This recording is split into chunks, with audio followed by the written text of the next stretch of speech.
Your favorite toy truck nerds are back. Welcome to That Scale RC Show.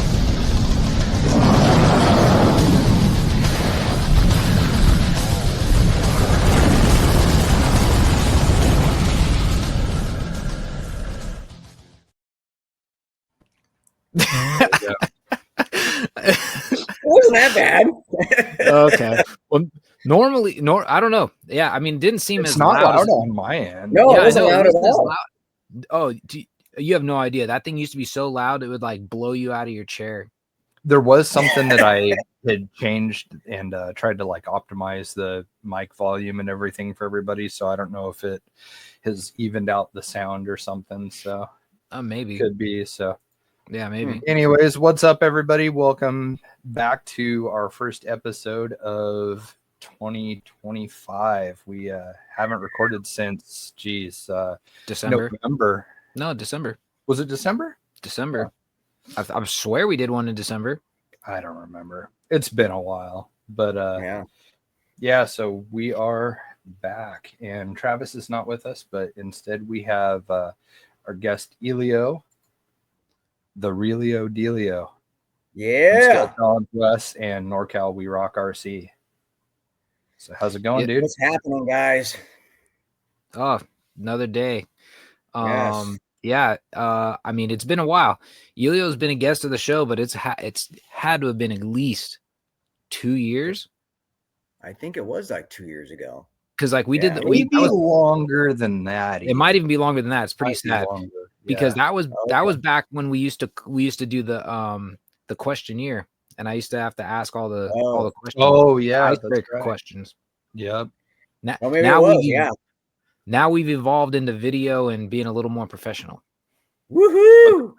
Now we're trying to like balance video and the audio stuff, like not lean too heavily on like screen sharing and videos and stuff, so that people who listen to the audio podcast aren't just confused or checking out nothing. So it's we're trying to kind of consciously balance it out. So if we do show something on like screen sharing and stuff, we try and at least like talk about it a little bit so people know what it is that we're looking at, so they're not clueless if it's audio only.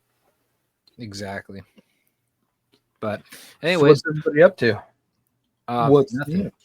Bugging Elio on how to build a moon buggies. Oh yeah, moon buggies coming up. As you can see, mine's not far along at all, but Monty's is in the living room, like a quarter of the way built. I went overboard. Huh? Is yours painted back there, Adam? No, this is still raw. Oh, okay. Oh yeah, there we go. It looked like it was painted pink or something. Like it had like a weird reflection. I was like, that's kind of strange looking. No. Nope. Wow. Yeah, I overdid it and built 4 of them. So I'm done with buggies now. I've enough. Yeah, if you don't know Elio, RC's like a drug. He gets addicted and he just goes like, he can't just do the one. He's like, okay, I need the 1.9 unlimited. I need a 2.2. I need a pro mod. Then I need another 1.9 unlimited show rig. Oh, 2.2 show rig. 2.2 show rig. And then he goes and takes it out and beats it up. And it was supposed to be all for show. Yeah, that was a mistake. But yeah, since we're on the topic of all the moon buggies, why don't you just give us a little history and rundown on how NorCal WeRock RC started and what gave you the idea? What gave me the idea? Well, I saw the what's those guys? WeRock, and Dan got me into the buggies. He goes, "Dude, we got to build a buggy." So I built a buggy. Me and him went out a couple times. Got hooked on it. Tried to follow some rules that I don't know, just they didn't agree with me, because it's like too technical as far as getting people into it. So Dan went, where was Dan at? He was down in Proline by the Fire, and he talked to those guys. We're just gonna do our own page. So we started up NorCal WeRock RC. So we're just making it. I'm trying to make it as far as like I do the Scale Challenge West stuff. People can come in, have a good time, see what it's about, and there's no real radical rules and nobody's bashing anybody. I mean, that's what I'm trying to do. So Yeah. Nice. I mean, Yeah. For those that remember, we did actually touch on this. I forget what episode it was, when we were talking about the rules, and it pretty much started with the 6-inch figure as the driver. That Yep. was the main rule, and the way the answers were handled and all that. That's pretty much what sparked all of this. Yeah. They weren't handled right. So, No. I mean, I was like, okay, I've been in this hobby forever and you're not going to get on my page and call me that. So I'm done with you. Yeah, that was an interesting day. Yeah, that was very interesting. I'd delete the whole thing. Yeah. But I don't know. They're doing a good thing, but it's just, to me, on the getting inside, it was just super, super like rules, and people coming in, it will discourage you. You get all the way down there and you can't run because you don't have one. I don't know. It just didn't sit right with me. So we do our own. We've had a couple practices already. A lot of people up here are building buggies up in Sac area. Like, I can't believe how many people are building them. Uh-huh. We're going to have our first comp on February 22nd. Wow, So nice. super stoked. That'll be awesome. Got to get you down there, Jay. I know, it'd be fun. I'd like to Yeah. do one of the Scale Challenge West ones. I haven't built a actual metal moon buggy yet, but at some point I definitely will. But I'd like to get down for one of the Scale Challenge West events. That's like exactly the type of thing that I'm way into. Yeah. So that would be a good That'd be time. super fun. Yeah, Dan has like 10 loaner buggies. Oh, Oh, yeah, wow. Dan Wilson, that guy. Dan Wilson. I don't know. Like he's worse than Elio. That guy, he comes out with the one buggy. The next thing you know, he's got another buggy. Yeah. I think he's got a buggy built by almost everybody in the hobby that's building buggies. That's kind of cool, though. Yeah, so what he's doing now. Yeah. Go ahead. No, that was it. I just thought that was cool. So what he's doing now is he's building them and selling them. Oh, okay. Like, right on. Jay bought one. Who else? Gabriel bought one just for the event coming up. Yeah, he sold like 3 of them already. That's funny. I might have to talk to him about because Thomas Cook from MKS actually asked me about that when I was talking to him yesterday, because I told him that I was doing a moon buggy, and that's why I was trying to figure out all this stuff. And he said, "Oh, did you end up with the UC Fab one?" And I said, "I'll be honest, I just can't see spending that kind of money just for a chassis." I said, it's hard. I said, I'm not discrediting, Kyle makes beautiful stuff. I just can't justify it. So I did tell him that a couple people were building them. Like I was mentioning, why am I drawing a blank? Clint, out of Black Diamond Skillers. Yep. He's building a couple different ones, and I believe he's selling them. Elio's actually got one of his Pro Mod chassis. Yep. And then you got Emery Works is making some. Oh, really? He's making stuff again? Yeah, but it's really weird. You can only find his stuff on eBay, and you have to know the name he uses on eBay to find it. Like right now, he's got one on eBay. It's like $325, $350-ish for a VS410 based buggy. Wow. It's chassis panels, and I think that's it. And I think you just take all the guts out of the VS410 and just throw it in there. That's pretty cool. But we've seen people use the RC Speedy.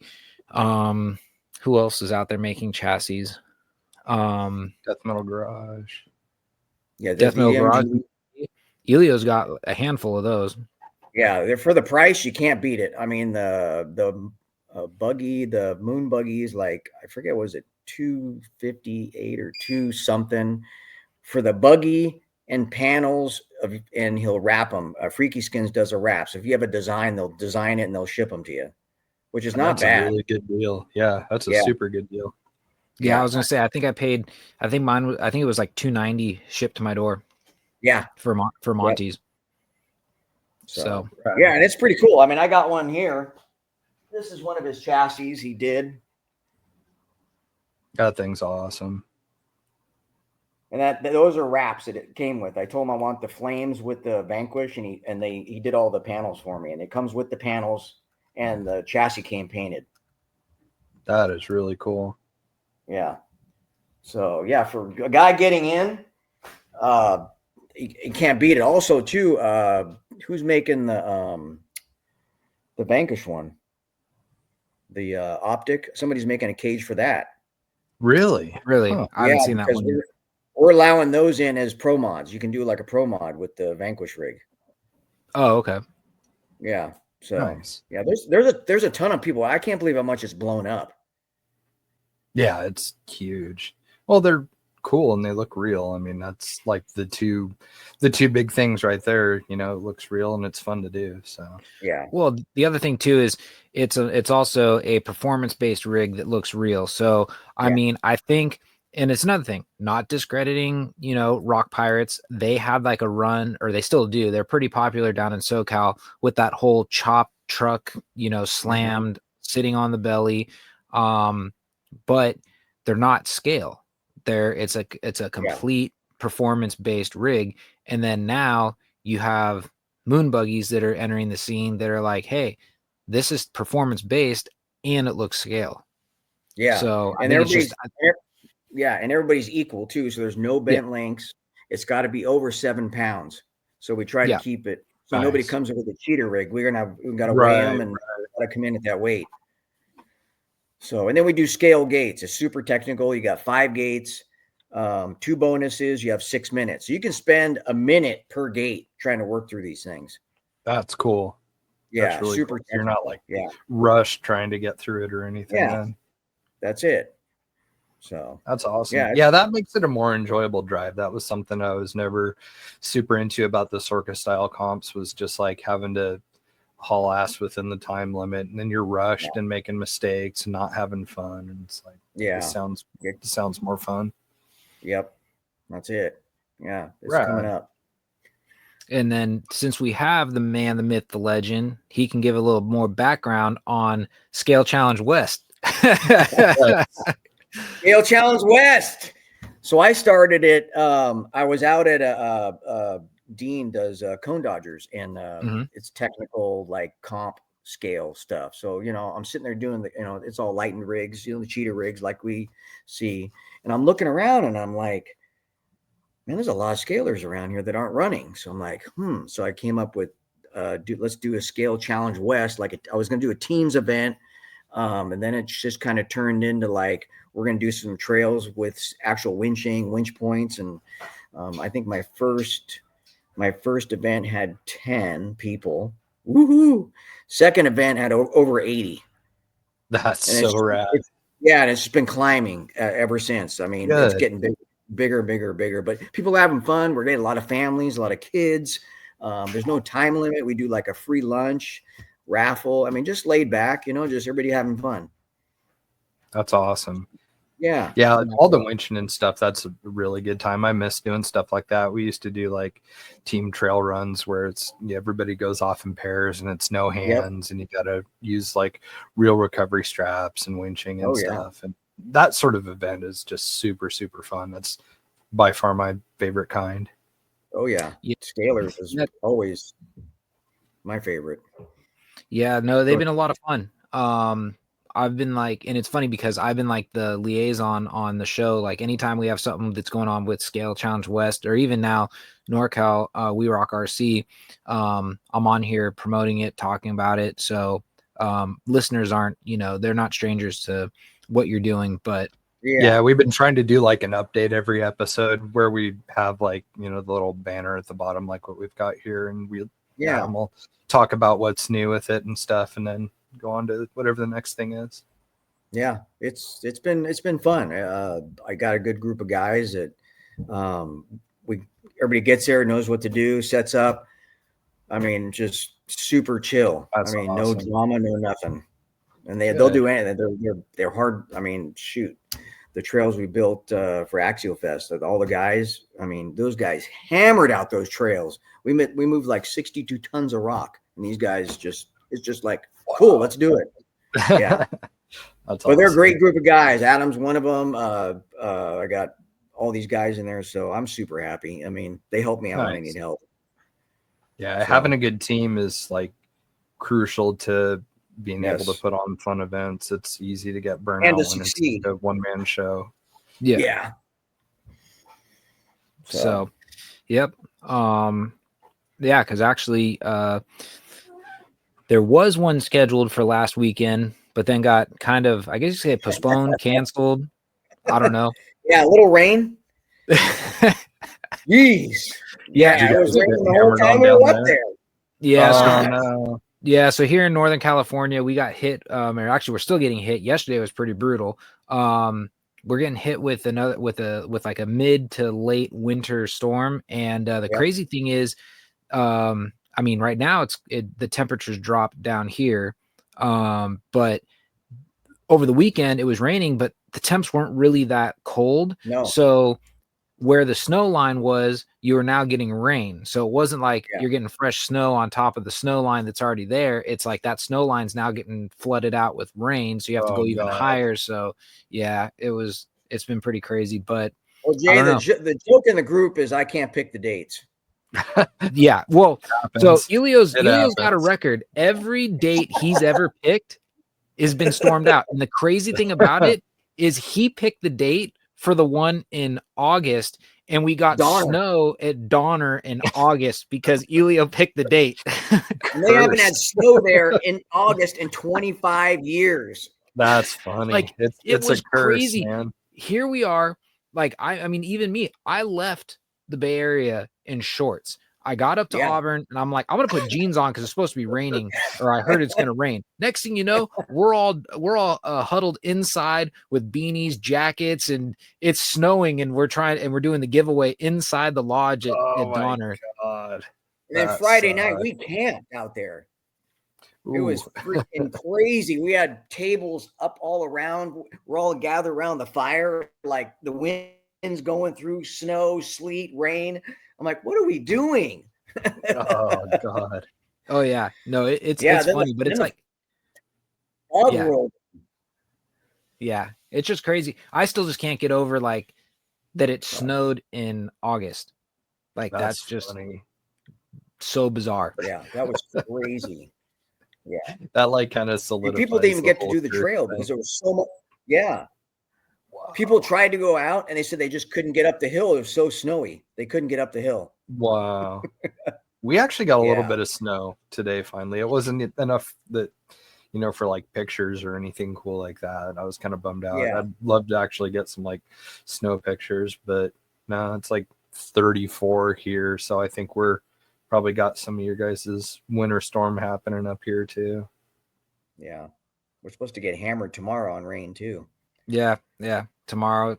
And then I think then it clears up for the week. Well, at least for us, it clears up for the weekend, and then it comes back on like Tuesday. Us is Wednesday. Yeah, something like that. So it's crazy. But yeah. So circling back to the Scale Challenge West thing, for people that might have missed it or just tuning into this episode because I saw that you were going to be a guest, can you kind of like recap like props and buildings and like what is kind of like, what can people expect when they show up at one of those events? Kind of take us through like the day. We'll start the morning with the show and shine, give out some trophies. Then we get people out on trail. Usually we have bridges. We'll have anchor points. We'll have like you have to use your winch on big winch hills with like an alternative bonus, like a winch hill. Then you go, actually every winch hill's got a way out. Usually I think the one at Rattlesnake Bar was our longest, wasn't it, Adam? Yeah. Yeah, it was. You were out on trail for what, hour and a half? Oh, something like that. Yeah, that was a long run. Almost 2 hours. That's one loop. Yeah, that's good. And it changed 4 different terrains. Yep. Sand, then went to rocks, then it went to red rocks, and then it went to some other rock. It was crazy. Yeah, but those red rocks, those are badass. Like it's like you felt like you were out in the middle of like Utah, and here you are in Northern California at a lake. Oh, that's pretty cool. Yeah. Now this is Folsom. Is that the? Yes. Yeah, Rattlesnake Bar is Folsom. Okay. But we try to keep it laid back for everybody. There's no rush. I tell people what time to be back. We're doing hot dogs. Hey, at 12, you guys want to come back, get a hot dog, go back out? I mean, we get a lot of kids, a lot of family, ton of families come out.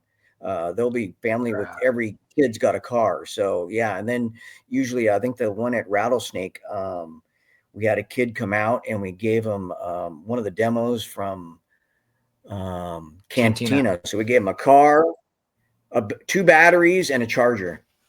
Rad. So it was super rad. And then we gave him some swag too. So he was super happy. That's awesome. Yeah. Right. So it's all about giving back to the community.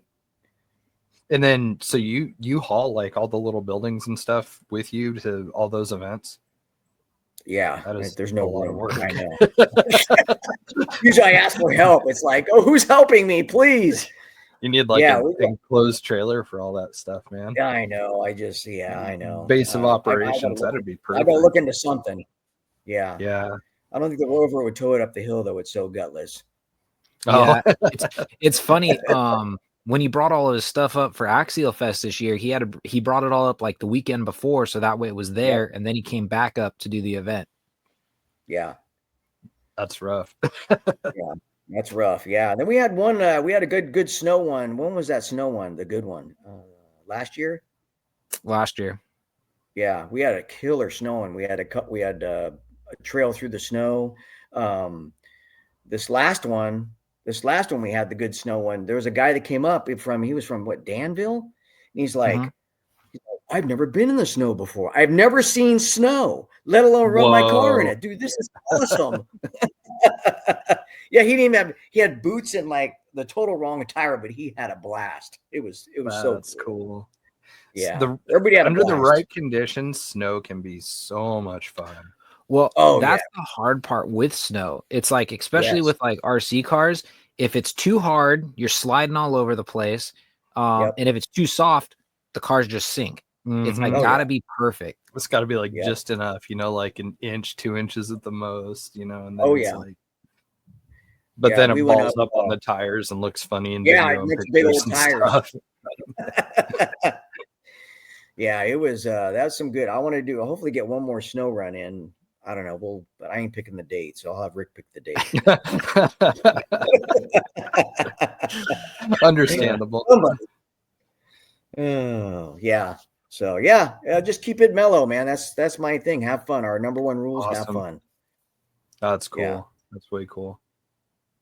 Yeah, it's important that you're doing this because this is kind of a good segue to get into Axialfest for next year, but or this year I should say. But events are kind of starting to dry up a little bit lately, so you're kind of one of the last few guys carrying the flag. Yeah, it's crazy. I don't know. I've been going since the beginning. Yeah, that was sad to hear. So what all do we know about what happened with that other than just the video? Is that all we know? That's all we know. I mean, video where they announced it. Yeah. People complaining and all that stuff. They went to Donner at Epic Rock. They had a ton of complaining about camping. Camping was but the trails were epic. I mean, there was rock up there.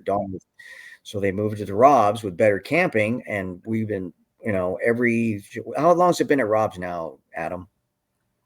3 years? Yeah, 3 years. And we've been adding trails like every year. I mean, we're up there adding trails. The camping is phenomenal. The places, the people that own it, awesome people. I mean, I've never been to a cleaner spot. I mean, the place is immaculate. Nice. I mean, the bathrooms were cleaned every like 3-4 hours. I mean, I've never been in clean houses in my life. Yeah, no kidding. They had bands up there. I don't know.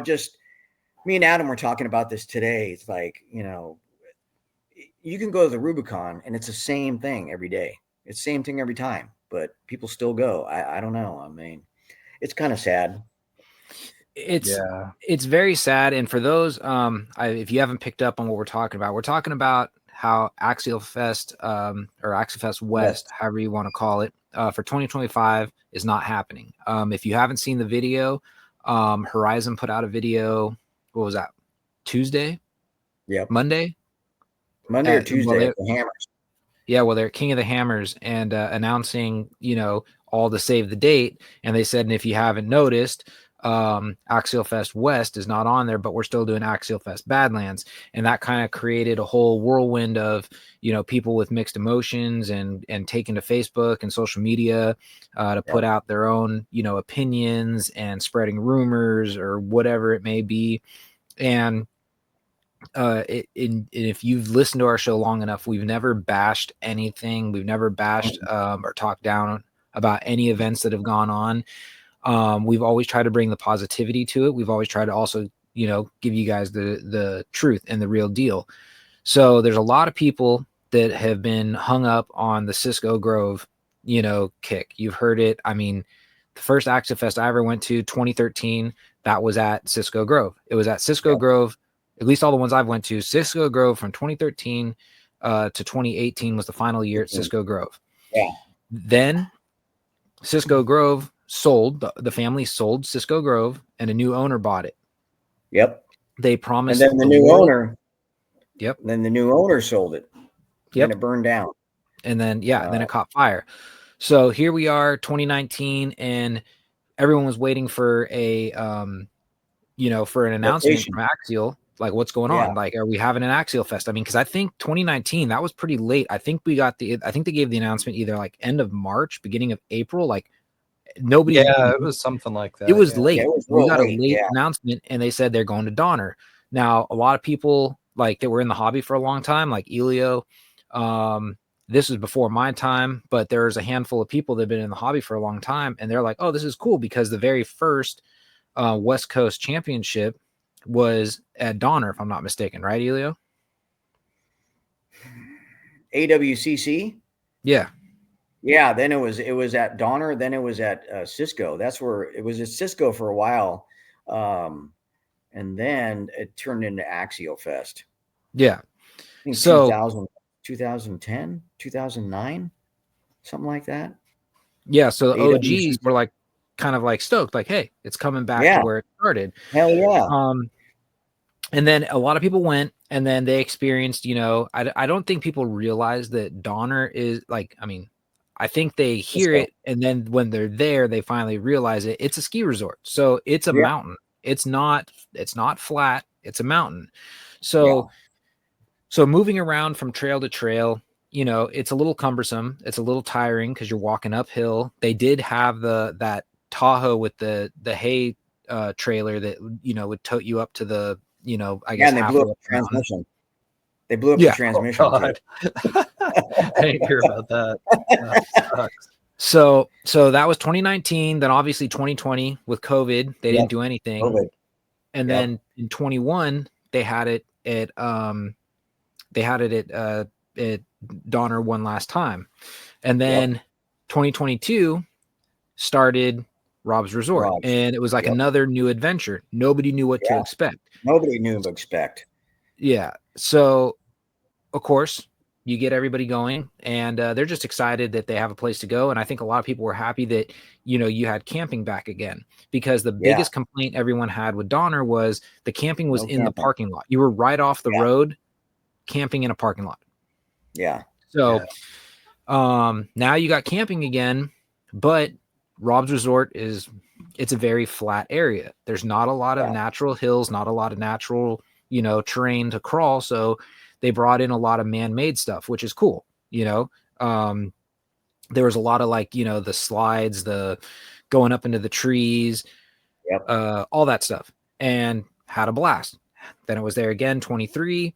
And then 2024, this past year, we've noticed that it was a lot of like recycling of the same trails. All through the trees were kind of the same. They didn't really do too much to change it up.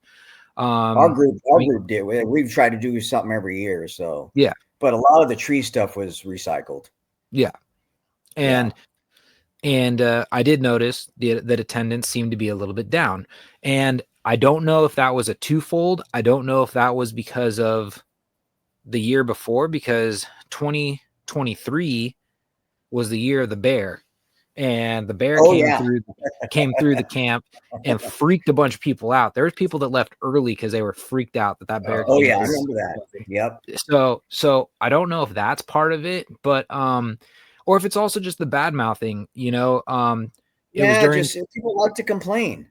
it's during a time where the economy is in the tank. People don't have a lot of extra money to spend on stuff like this, and when they hear it's 150, I think it was 150, right? $150, 152 for three well, for something like 3 days, and not bad.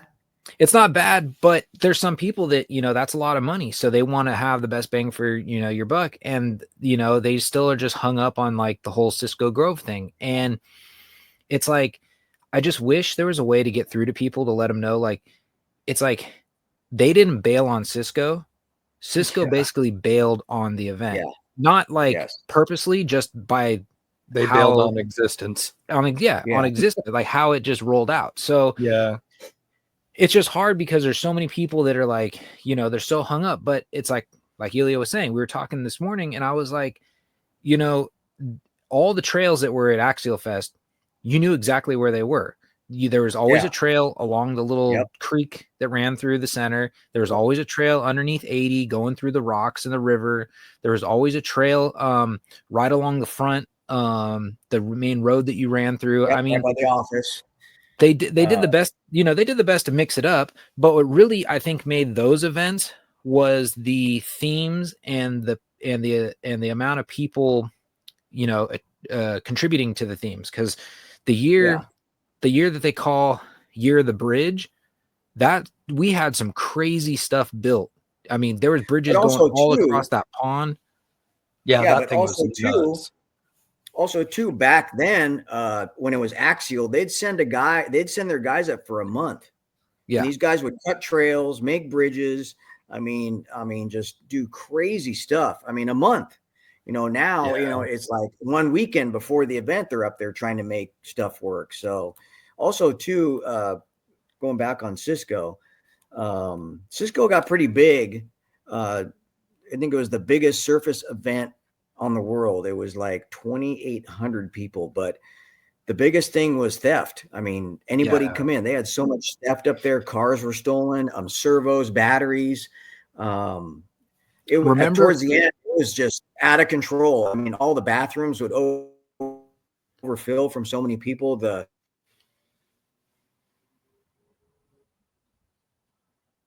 Uh-oh. We're losing Elio. He froze. Is he coming back? Come back. There he is. I'm back. Where are you guys at? There you go. But the sewage, the theft, all my stuff got stolen. I had a whole town out there. That year was bad. Yeah, there's a lot of stuff stolen. I think I went out to pick up. Yeah, I went out. I had a whole scale town out there. So Sunday goes out, go out to the front. I'm like looking around. I'm like, where's all my stuff? Everything was gone. The sign, the gas station, everything was gone. And I never saw it again. Yeah, a lot of stuff got stolen. Remember the guy who used to make the scale pop-up tents?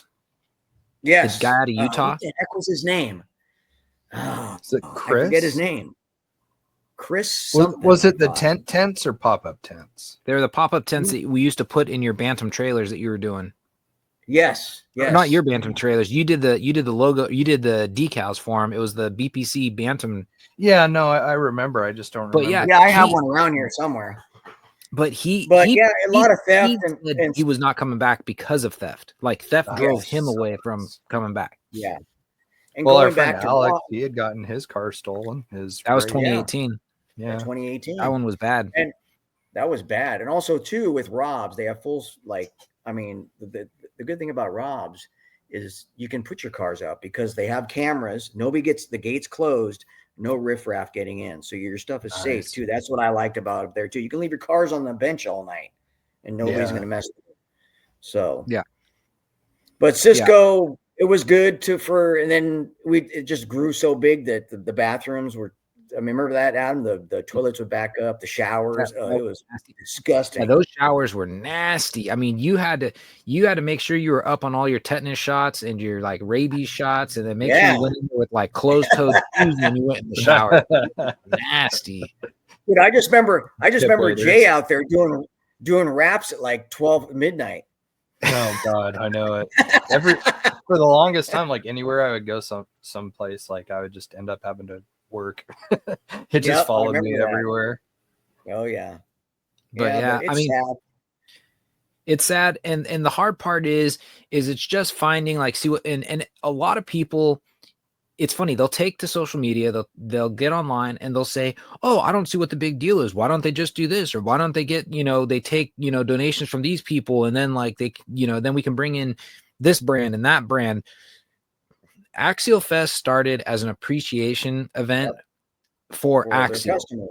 Yep. So how are you going to do that with all these other brands? You can't bring your Traxxas, you can't bring your Element, Nope. can't bring your Vanquish, because it's not like if you want that kind of like atmosphere, that's what Proline by the Fire is for, where everyone goes. And it's like people still like they hold on to that, and they're just like, well, I can't run any other rig at Axial Fest. It's kind of like, are you going to try and sign up for Jeepers Jamboree and bring your Toyota? Yeah, exactly. Yeah. So, I mean, it's like, you got to have some common sense, and and there's one post in particular that's still like, fresh in my mind. Some guy was talking about all this, like taking sponsors, buy a trail, this, that, and the other. And then it would allow other companies to come in and this, that, and I'm like, there's so much that a lot of people don't understand. The biggest thing, especially in California, is lawsuits and insurance. And that's what a lot of this money goes to. I mean, these people get upset and go, oh, I remember when Axial Fest only cost like $75. Then they went to 100. Then they went to one, and it just kept going up. That's because these places require insurance, and that insurance is expensive. Fuck. Yeah, because all it takes, it takes is one person to say, I went to this event, I twisted my ankle, and I was out of work for 6 months, and they try to sue for everything, and that then the company goes under because they're fighting lawsuits, and then you guys don't have anything. Yeah. Then there's no more, the company's gone. So I it's remember like people complaining when it was like $60. Yeah. Oh, there's people complain just because they want to complain. Yeah. It just irritates me. And you know what the problem is, they complain, but they don't see the people in the background doing the hard work to improve the experience. It's like they throw mud in our face. They complain. It's like, well, why don't you get up here and haul 62 tons of rock and move around? Yeah. It's like, you weren't here. We're trying to make the experience better for you and make Axial Fest great. Every year we add some, but it's just, they don't see that part. They never see that part. No. It's like me. Oh my God. Blah, blah, blah. Yeah. That's just, I don't know. I don't get it.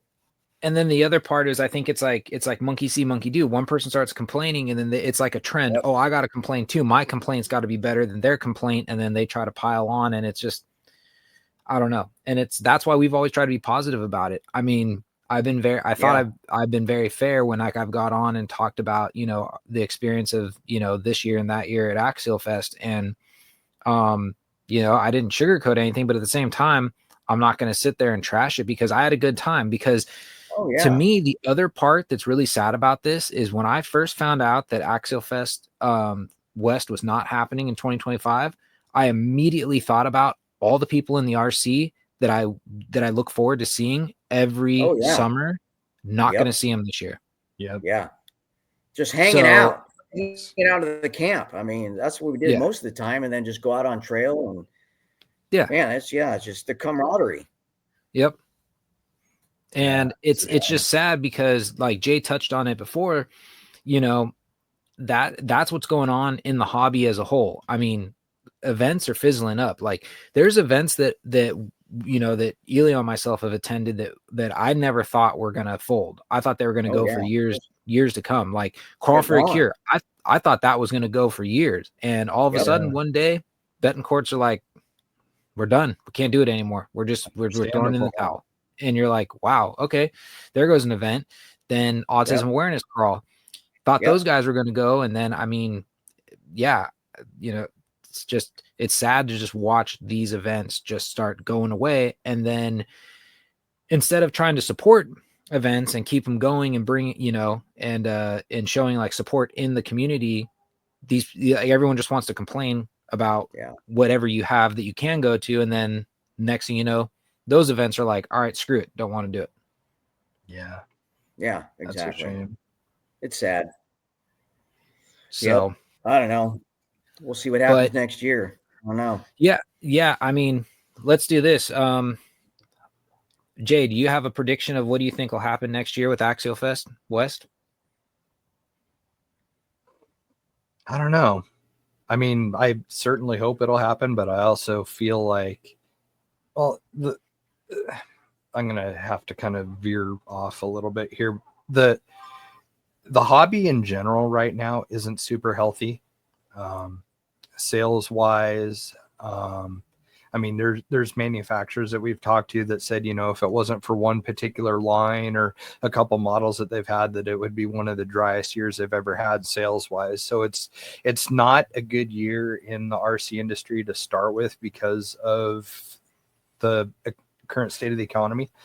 But also there's a lot of turnover happening in the hobby right now, where you've had engineers and employees that have worked for a brand for many, many years that were really, you know, actually passionate about the hobby, that have moved on or have gone to like a smaller kind of boutique brand, you know.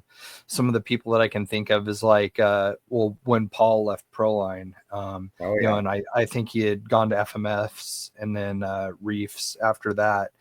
But like, that's one example. Brandon Kuntz, who was a engineer at Axial, he left and went to work for Vanquish.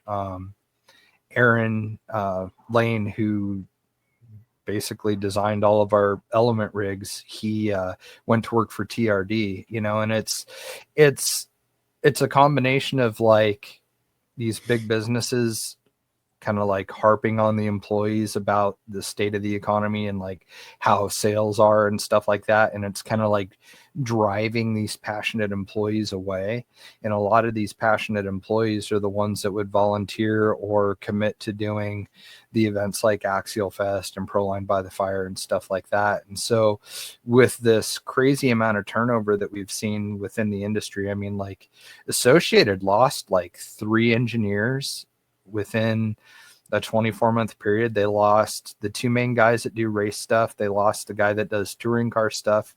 His very last project was their DC-10 drift car, and then he ended up going to work for R1 Works, which they've expanded into doing like parts and stuff, not just motors and ESCs. So you've got all of these people taking off and going, you know, different paths career-wise and stuff. Some are staying within the hobby, but some are going to completely different industries. And the ones that are staying in the hobby aren't really at these places that are putting on these events and stuff like that. And so after a while, your talent pool, if you will, kind of starts to dry up at places like Horizon or Axial. And then you're left with people that it's kind of just their 9 to 5, you know, like it's just, they show up and do their job and that's it. And they're not passionate about stuff. And that's why you see like weird releases that aren't super scale or kind of goofy or whatever. I mean, it's these people that have been in the hobby a long time that are super, super passionate about it and are true enthusiasts are going elsewhere. And it's changing the landscape of the hobby now, from events all the way to what's being released now. And unfortunately, I don't really see it getting better anytime soon. So my prediction would be that I would be very surprised if it did happen, you know, honestly. Yeah. I think there's probably a contingent of people at Horizon that would probably be really happy not to have to do that, because it is a huge amount of work and it is very, very thankless because of the way people do act online about the events and what they choose to complain about and stuff. So, you know, that kind of whittles away at the satisfaction that people have about doing a good job and putting on something fun. You know, you can only kind of take getting beat on for so long before you're just kind of over it, you know? Yeah. So, yeah, I don't know. I'm hoping that isn't going to be like the trend of another, you know, event drying up, but I think it is. And that also makes what you guys are doing all the more important, because like I said before, you're kind of carrying the flag still for these fun scale events. I haven't even heard much about like Parker and Recon G6 really, like I've seen a couple overseas stuff, but I haven't seen anything about like in America or anything. There was like the boom racing one in Taiwan or Hong Kong. I forget which one it was. And that was the last one I heard anything about. So, I mean, these are quickly becoming a thing of the past and it's like, you guys are continuing to make it happen. So yeah, we're trying. We need that bad, I mean, yeah. So Elio, what's your prediction for 2020 or 2026? I don't know, man. I don't know. I really don't know. I'm kind of up in the air right now. I don't know if it's going to come back or not. I mean, what's next? I'm thinking, is Proline going to go away? I mean, well, and that's what's crazy is there was so much like chatter about Proline by the Fire. Like they were talking about that event closing down. Like there was a lot of rumors about that just based on like the same thing, feedback, people and their feedback. I don't know if this is going to drive more people to want to go to Proline because there's only so many events now to go to in California. For me to see Axialfest West come back, I think it's going to be location and it's got to be cost because this stuff's not cheap for these companies.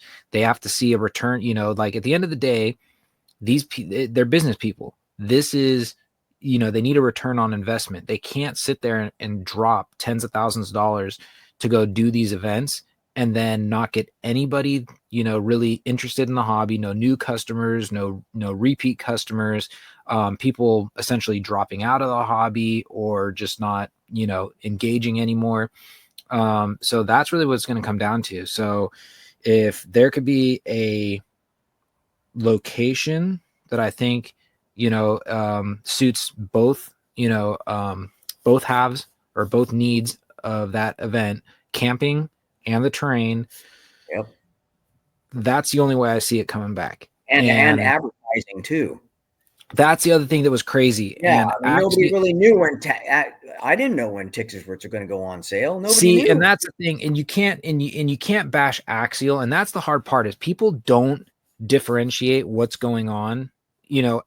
Axial is a part of, or it's a subsidy of Horizon. It's ultimately Horizon that needs to put out the advertisement, that needs to put out, all the information for everybody. We were the ones in the community making sure people knew about this. Like we were taking to Facebook and Instagram, on the Scale Challenge West page, on the Axialfest bus page, saying, hey, look, tickets are live.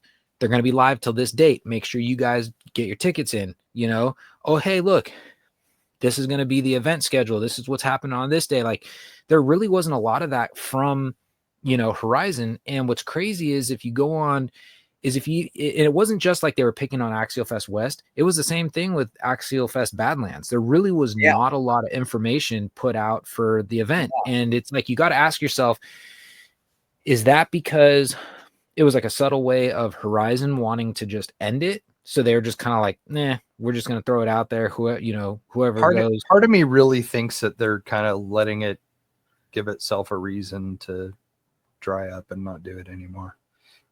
Like isn't that kind of what it feels like? Like it's, I'm sure it's a huge expense. It's inconvenient for them. And they're having fewer and fewer employees that are actually stoked on it, that want to do it. And they're stoked on the hobby. I mean, that makes it hard to continue doing something like that. So, I mean, maybe they're hoping that this is kind of like a nice, easy out where they can kind of just slowly fizzle away. And maybe next year Badlands will go away. Because if they killed both of them in the same year, I think that would look really bad. And I think that I think the rumors would go absolutely nuts and people would be like, oh, Horizon's going broke, blah, blah, blah, or Axial's going broke. And they can't, but there's no more Axialfest West or East. And, I can kind of see them just like, okay, we'll phase one out this year, then we'll do the next one, see what happens with By the Fire, and then maybe kind of slowly. Quit that the thing that and you can't say anything's not possible, but The reason why I don't see Badlands going away is because Horizon's based out of the Midwest. They're in that area. So, and you also got to know it's no secret, the Midwest is a more affordable area. So let's say they can rent out Badlands off-road park for a fraction of what it costs to do Axialfest West.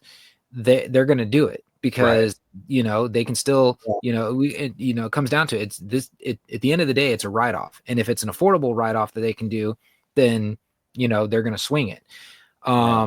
So that's why I kind of don't see Badlands going anywhere, but at the same time you can't ever say it's not going to happen because I know, right? You don't know. We don't know. And I mean, the other thing that's crazy is we heard rumors back in, what was that, 2018, that they were talking about relocating Axialfest. I mean, and then I think that's roughly when they came out with Badlands. They've talked, we've heard rumors like, oh, it's going to go to Utah. Oh, it's going to go here. It's, and then they came out with Badlands and they had both of them, which I thought was cool because, back, during the Cisco days it was pretty crazy to see how many people traveled just to go to Axialfest. I mean, there were people like, I think they even did it during some of the Australia, the Philippines, England, somewhere else too. I mean, what's his name? Hemistorm. He came all the way. Isn't he in like Norway or something like that? Something like that. Yeah. And it's like, I mean, that's some serious traveling. Yeah. That's no joke. I mean, that's how we first met Thomas Cook. He came all the way. Well, I mean, he's in Texas, but still, he's not known for surface servos, and he came all the way out just to check out the event. Yeah. Oh yeah. So it draws a lot of people. And of course now there's the other talk. Proline is also a subsidy of Horizon. Will Proline by the Fire merge as just a West Coast event, similar to Axialfest? Oh, like merge them both together? Yeah, merge them both together. And it's kind of like, okay, this is going to be the same, instead of having Proline by the Fire in September, they might move it to like July when they normally have Axialfest, and then kind of just merge the two together, or will it still stay separate down there in July? Yeah. At Horseman's Park, it's like 100 plus. Yeah, that'd be rough. Yeah, it's rough. I was down there when it was in September. It was 2 years ago. I was down there. Whew, it was hot. Well, I was on we were out in one of the hill climbs at 12 midnight. I got a kidney stone, drove home. Oh my God. I remember that, dude. I could not believe that. Yeah, I'll never forget that when you called me like the next morning, and I'm like, oh, are you heading home? No, I'm already home. And I'm like, what? And he's like, dude, I had like the worst. Oh, my stomach was killing me. He goes, I just said, F it, I'm going home. I left at like 9 o'clock. I didn't get home till like 4 in the morning. And I was like, damn. I was in pain. Like somebody was belting my back with a bat, dude. It was so much pain. Oh God. Yeah. That sucks. Yeah. But yeah. So, but yeah, so that's really but the thing that kind of gets me is I've been to Proline twice. It's the same trails, but nobody bashes it. Well, I do got to say, it's kind of like the saying, like they kind of shot their load all at 1 year. The Scale City year was like the Mecca, and everyone talked about Proline by the Fire and was like, oh my God, the Scale City, that was the best thing. And now they don't do the Scale City anymore. Oh, really? They do a little bit. I think it's coming back. But like, doesn't the guy from My Trick RC, doesn't he own that? Isn't that his? No, there's two brothers that do it. Okay. And I guess the 1 year they got in a fight, and the Scale City never showed up. So I don't know what happened there, but yeah, I used to go. I went down for the Scale City just to set up my stuff, and dude, it was huge. I mean, I spent like all night just doing pictures and driving around Scale City. That'd be so fun. Oh yeah, it was super super big.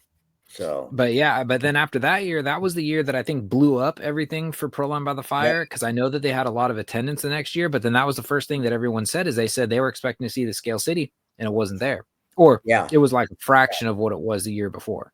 Yeah. yes. So So yeah, I don't know. I We'll don't see what know, happens. but Jay did, and I do want to touch on that. Jay did bring up a good point, and he's not the first person to say it. When I was on the phone with Thomas, he said the same thing, that he said the hobby is not, like, in a whole, is not doing well right now. Yeah, Yeah, it's slow. It has not been a very stellar year for anybody, really. no, because even Fast Track, they said they're slow. Well, that and then that huge bubble where we had during COVID, when drag racing had that huge bubble. I mean, that was carrying a lot of businesses. Yeah. And now that the bottom kind of fell out of drag racing, it's back to hobby not being all that great. Drift cars is growing. The drift scene is growing really big. That's still a area with fairly steady growth, but everything else has slowed down significantly. Yeah. And that's why I've been saying, like, I'm actually shocked. I mean, after talking with some of the guests we've had on the show, and hearing how long it takes and like how much stuff you got to do just to get a vehicle to come to production. I'm interested to see if the buggy scene doesn't take off more from a big, one of the big three, like whether, Axial, Element, I don't see Traxxas doing it, Vanquish.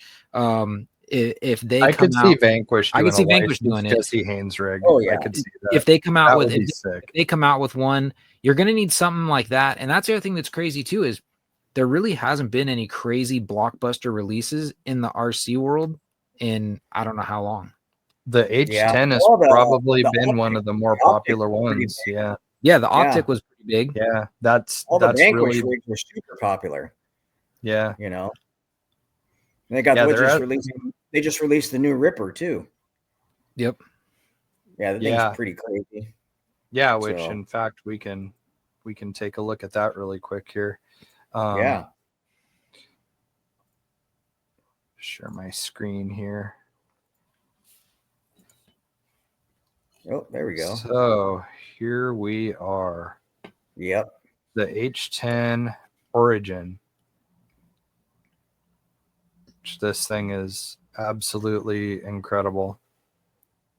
I'll kind of scroll through here for people that are just listening. We're on Vanquish's site right now, and it's showing some of the behind the scenes video kind of montage of the cage being built. And there it is with its kind of scout style body.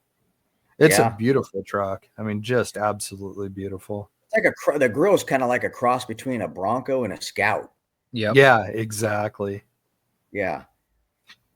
$3,499.99. Woo! Yeah, baby. Yeah. I mean, like But I said, it is worth every penny, though. I mean, Oh yeah, I would be scared to run it. I mean, if you're going to spend much money, I was just like, the body is aluminum on it. I think that's something that yep. Is definitely going to drive up the price, in addition to the cage being Well, being if it's aluminum anything as well. Yeah, and if it's anything like the original Ripper, they machine that whole thing out of a block of aluminum. That's what drives up the price. So it's not like a cast. It's not, it's not plastic. It's not injection molded. Yeah, it's all CNC machined. Here he is pulling it off the fixture and packaging it. We'll let this run for a minute, their promo video. It's a beautiful truck. Man, it looks good. I love the front end on that thing. That grill and hood, the way it all comes together, looks so nice. I was going to say, let's see, how long has I been with Vanquish driver? Dude, at least 08, 09. Yeah. So I go way back with Jim. I go down to Jim's shop and shoot the shit with Steve and Jim and and this was early days, and we'd talk. And Jim, I remember him saying, one of these days I'm going to make my own truck. And it's so cool to see that he's done this, like the company's done this. I mean, it was a vision he had in his head, and look how far they come. It's just crazy how far. Yeah, I mean, they have RTRs now. It's like, that's mind Yeah, blowing. it's Vanquish crazy. RTRs.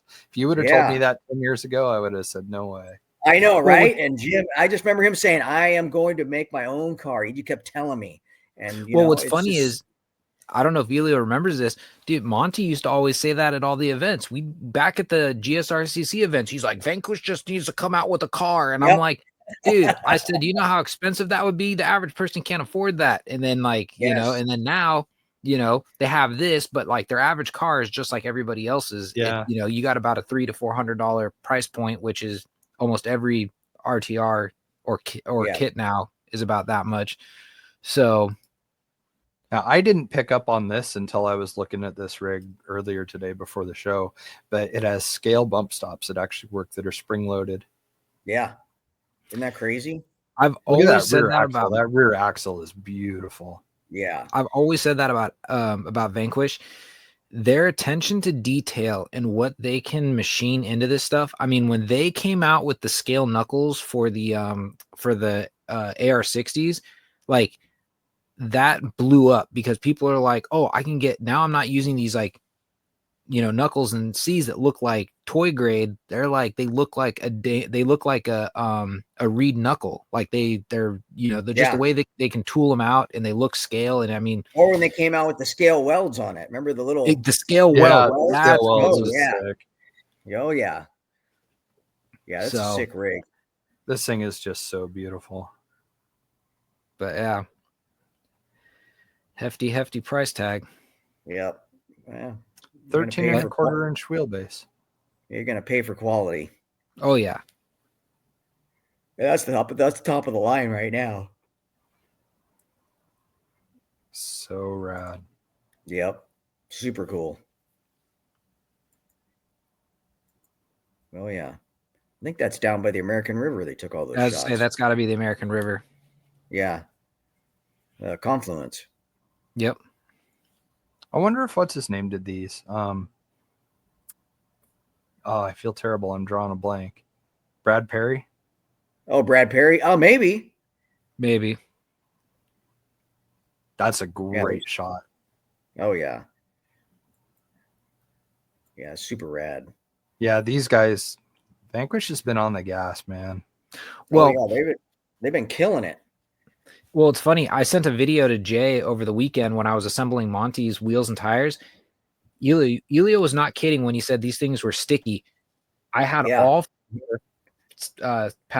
piled up while I was assembling the wheels. I go to pick up the first one, and all four pick up together, and I'm like, "What the hell?" And then it was pretty funny. Yeah, they got some cool stuff out. I tell you that. Especially for the buggy stuff. If the buggy stuff continues, they need to step up the inventory because they're going to want the Vanquish stuff. I mean, that's all. Well, that's the thing, because when it comes down to it, their axles look the scalest, and they actually they listened to the consumer. They're like, I think they're one of the only companies that has the behind the axle servo mount that you don't have to buy from a third party. It actually is designed and machined in-house for their own product. Because I remember about a year and a half ago when I first started looking into the buggy stuff, like when Gene and Mike Cassar and all them were starting to run everything, you had to get a piece. I forget who the guy was, but it was a 3D printed part. That was the only way you can get a mount. Then all of a sudden, Vanquish came out with the aluminum mount, and it's like, you don't have to go through the, third party anymore. So and everything fits like perfect. Yep. And I mean, I still got to say, I have them right over here, but the F10, I mean, it's just like this. I think this axle has to be one of the best ones you can get from them. Cause I mean, the price point is inexpensive for what you're getting. You got the brass insides that reinforce it. This is the behind the servo mount that I was talking about, and everything just goes together, and you're not fighting anything. And Yeah, they look really good. They did a fantastic job. It's cool to see them just crushing it the way they have been. Oh yeah. Yep. So Well, next, let's take a look at the get my screen sharing back here. Take a look at some of the new stuff at A Main, and one of those that I wanted to touch on was the new Heritage Edition SCX 24 Bronco, which is cool looking. yeah. They just dropped this little guy. I saw one of these in real life. It was actually really cool looking. Yeah, we had a couple at the dealership. We had a baby blue and a red one. Oh wow. Yeah, I just saw the red one. That was the only one. Yeah, the baby blue one's pretty trick. It's almost like Ford. It's like, okay, you guys did the rims okay, but you guys should have put hubcaps like the old days. You know, they had the Ford hubcaps that went on there. Oh, yep. Yeah, that's where they That missed the would've been mark. cool. Yeah. Yeah, that would have been awesome. Yep. Yeah, that's a pretty cool little rig. Yeah, definitely. The Supermoto bike that they had released, which I thought was very cool, but very strange. That's like a dying sport in the United States. And so it was weird to actually see like a RC version of it, but no, it's I think it's because they're trying to ride the wave of the Supermoto. Oh, you mean the first one? The first one. Oh yeah, the MX. Yeah. The MX one. Yeah. Those are weird. I've never, you guys, one of you guys ever driven one of those? No, I haven't. No. Yeah, me either. I'd be curious to see how it actually performs. Tyat Tekin has one. He said it's pretty rad. Yeah. He said it's huge. That's cool. I thought I had our what's new all queued up and ready to go, but evidently I did not. New arrivals. Here we go. Sorry. Yeah, and I want to know, because you saw the Megalodon monster truck. Yeah. I want to know who's still pushing and keeping the monster truck scene alive. It's got to be the East Coast, because I don't know anybody. Well, I mean, Bob Tarvin still does the monster truck stuff, but I don't know of it being that big. It's huge on the East Coast, but there's a guy in California that's doing it, and that's where his house is where they filmed the promo video for the Megalodon, and they just had some big huge event there, and it looked amazing, just absolutely incredible. I mean, they had like the stages that you roll off of and stuff. I mean, it was pretty rad, and it's all at this guy's house, which was really cool. Yeah, there's not a lot of new stuff, which kind of goes back into what we've been talking about with the hobby just being kind of dry right now. There's just not a lot coming out. Yeah, it really is. I mean, just not much. Replacement parts for the Venture 18. Didn't even know that they carried sunglasses. Old Track Power soldering irons have been rebranded with Trinity now by Horizon, so that's kind of weird. Interesting. Yeah. Yeah. That just kind of shows that the same soldering iron they had forever. Yeah. So yeah, I mean, it's things are a little bit slow on the Scale RC front, unfortunately, aside from the odd, release here and there from whoever. Yeah. And the SCX 24 thing, I mean, not to bash on it, but it's like they seem to be putting a lot of energy and effort into the 24th scale, which I just still can't quite wrap my head around. I mean, I get it during there's a market for it. Enlighten RC, he pushes. He's got a whole thing, but there's that one place I saw in Utah. The indoor course is ginormous. I forget what the name of it. It was like oh my god, yeah. Van something is his name. He was at Axialfest. He was pushing I forget who he was with, but he's big into the courses. Yeah, I mean, I do know that that's still growing. I would think is 24 scale. It's probably still doing pretty good. Still has really good aftermarket support from a bunch of different brands. Yeah. So. But yeah, that's it. Yeah. I guess we can get. Yeah, that's pretty much it. I was just about to say we could probably get to closing it out. We're a little over an hour. Anything else you want to recap, touch on before we close it out? If you guys are into wheeling and off-road and racing, King of the Hammers is going on right now. So that's something fun that people can check out. A lot of I guess that jump is related stuff there. I guess that jump is pretty hairy, dude. It took out 2 rigs already. Where they lawn darted into it. Yeah. Oh my god. The guy in the Gladiator, it was like he just the Gladiator was crazy. It was like he didn't even try. Like, the Gladiator, they're so giving sad. He just they're giving a lot of crap to that driver because they're like, dude, did you even try, or you just kind of like rolled off and just that was the end of it? Yeah, dude. But it also kind of put into perspective, like how fast you have to go to clear that thing, though. Yeah, which is probably faster than most people would be comfortable with. Yeah, that was. Then they had the other guy, the other buggy that didn't make it either. Did you see that one where he just? Same thing. Just did a digger right off. Yeah, God, man. Good entertainment, but man, can you imagine coming to a stop that fast? I mean, just your neck and everything, and what that would do to your body. Do you see the one with the razor at the top of the mountain? He kind of stalls out and he starts rolling down, and tires are falling. You see that one? Whoa, man! Yeah, is that the one where it looked like he got kind of like whiskey throttle and like shot off this little ledge, and then that kind of just started this whole chain of events. That was gnarly, man. Whoa, man! Every time I think that would be fun to go and like try or do, you'll see a video or something like that, and you're just like, never mind, that looks really expensive. Yeah. Nope, not me. Yeah. Yeah, then they had snow. Yeah, that blew me away. They had like what, 1.5 feet, almost 2 feet of snow out there. Like guys were showing up with the trophy trucks and are just like, what are we gonna do? How are we gonna race in this? I mean, could you imagine not just how slippery it is, but also the amount of like hazards that's gonna hide if you were trying to race at 100 miles an hour through the desert? So gnarly. I actually heard Dan went down with shorts only. I go, dude, it's freezing down there. Oh, I'm going down with shorts. I'm like, oh, you're crazy. No, it gets cold there each year. I mean, you usually see people bundled up pretty good. It's and there's mud. Chilly it's out there. Down there right now. Well, that's what I was going to say.